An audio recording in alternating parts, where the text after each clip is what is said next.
கர்த்தருடைய ஆலயம்.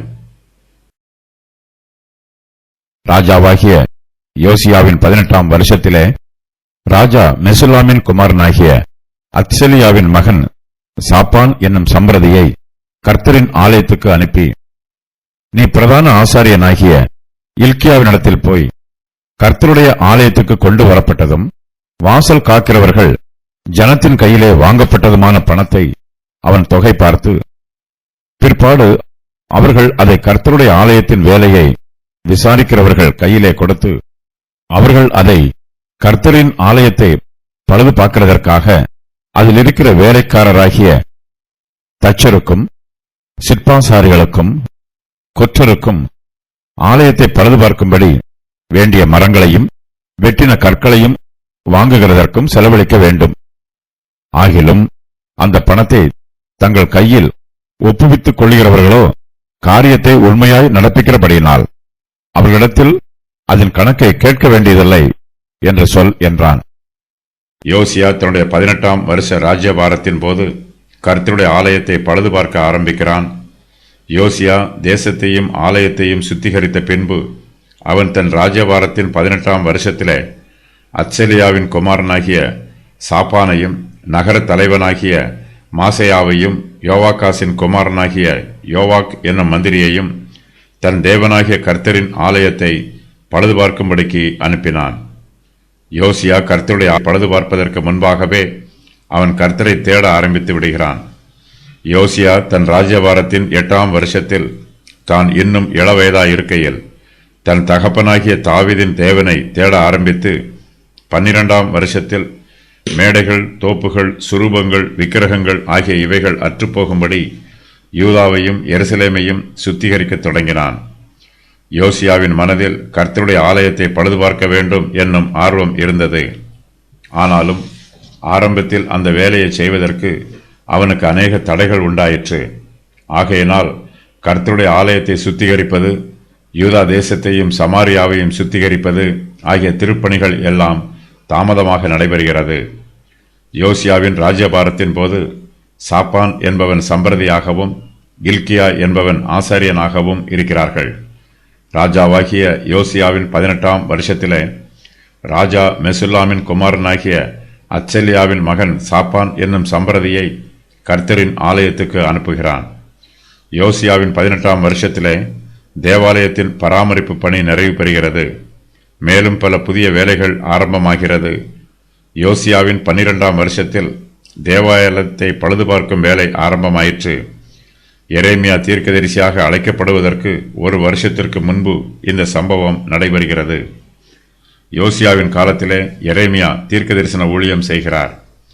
சாப்பான் என்னும் பெயருக்கு குழி முயல் என்று பொருள். இவன் ஒரு சம்பிரதி. இவனுடைய குடும்பத்தார் யூதாவில் 2 சந்ததியாக முக்கிய பங்கு வகித்திருக்கிறார்கள். யூதாவில் முக்கிய பங்கு வகித்த சாப்பானின் குடும்பத்தாரை பற்றிய விவரம் வருமாறு: அத்சலியா சாப்பானின் தகப்பன், மெசுல்லாம் சாப்பானின் தாத்தா, அகிகாம் சாப்பானின் குமாரன், கெமரியா சாப்பானின் குமாரன், எலையாசார் சாப்பானின் குமாரன், யசனியா சாப்பானின் குமாரன், மிகாயா சாப்பானின் பௌத்திரன், கெதலியா சாப்பானின் பௌத்திரன். யோசியா தன்னுடைய சம்பிரதியாகிய சாப்பானை நோக்கி, நீ பிரதான ஆசாரியனாகிய இல்க்கியாவினிடத்தில் போய் கர்த்தருடைய ஆலயத்துக்கு கொண்டு வரப்பட்டதும் வாசல் காக்கிறவர்கள் ஜனத்தின் கையிலே வாங்கப்பட்டதுமான பணத்தை அவன் தொகை பார்க்க வேண்டும் என்றும்,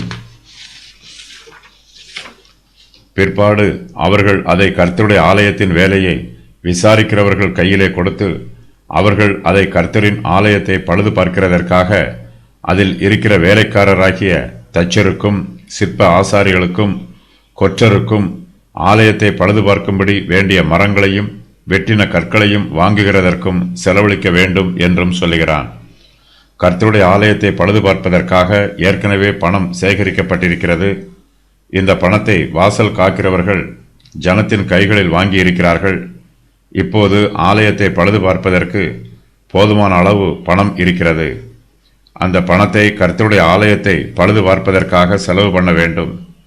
யோசியா கர்த்தருடைய ஆலயத்தை பழுது பார்ப்பதற்காக பணம் சேகரிப்பது போலவே அவனுடைய முன்னோர்களில் ஒருவனாகிய யோவாஸ் என்னும் ராஜாவும் பணம் சேகரித்தான். ஆசாரியனாகிய யோய்தா ஒரு பெட்டியை எடுத்து அதன் மூடியில் ஒரு துவாரமிட்டு அதை பலிபீடத் தண்டையிலே கர்த்தருடைய ஆலயத்தின் ஜனங்கள் உட்பிரவேசிக்கும் வலது பக்கத்தில் வைத்தான். வாசற்படியை காக்கிற ஆசாரியர்கள் கர்த்தருடைய ஆலயத்திற்கு கொண்டு வரப்பட்ட பணத்தையெல்லாம் அதிலே போட்டார்கள். 2 ராஜாக்கள் 12:9. கர்த்தருடைய ஆலயத்தை பழுது பார்ப்பதற்காக சேகரிக்கப்பட்ட பணத்தை வேறு எந்த காரியத்திற்கும் செலவு பண்ணக்கூடாது என்பதில் யோசியா மிகவும் கவனமாயிருக்கிறான்.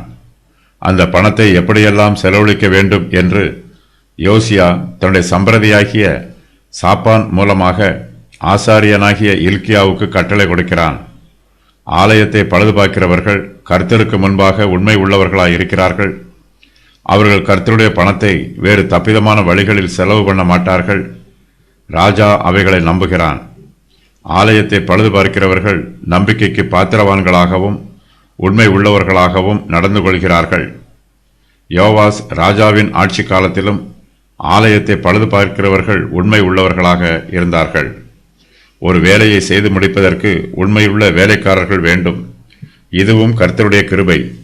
யோசியா ராஜாவின் காலத்தில் கர்த்தருடைய ஆலயத்தை பழுது பார்க்க அவனுக்கு உண்மையுள்ள வேலைக்காரர்கள் கிடைத்திருக்கிறார்கள். யோசியா தன்னுடைய சம்பிரதியிடம் கர்த்தருடைய ஆலய வேலையை செய்கிறவர்களிடத்தில் கணக்கு கேட்க வேண்டியதில்லை என்று சொல்லுகிறான்.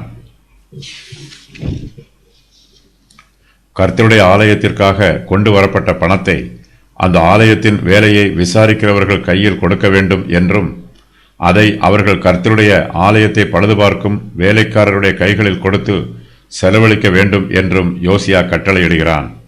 மேலும் யோசியா தன்னுடைய சம்பிரதியாகிய சாப்பானை பார்த்து, ஆகிலும் அந்த பணத்தை தங்கள் கையில் ஒப்புவித்துக் கொள்கிறவர்களோ காரியத்தை உண்மையாய் நடப்பிக்கிறபடியினால் அவர்களிடத்தில் அதன் கணக்கை கேட்க வேண்டியதில்லை என்று ஆசாரியனாகிய இல்கியாவிடம் சொல்லுமாறு கட்டளை கொடுக்கிறான். ஆலயத்தின் வேலையை விசாரிக்கிறவர்கள் நம்பிக்கைக்கு உரியவர்களாகவும் உண்மை உள்ளவர்களாகவும் இருக்கிறார்கள். ஆகையினால் அவர்களிடத்தில் கணக்கை விசாரிக்க வேண்டிய அவசியம் இல்லாமல் போயிற்று.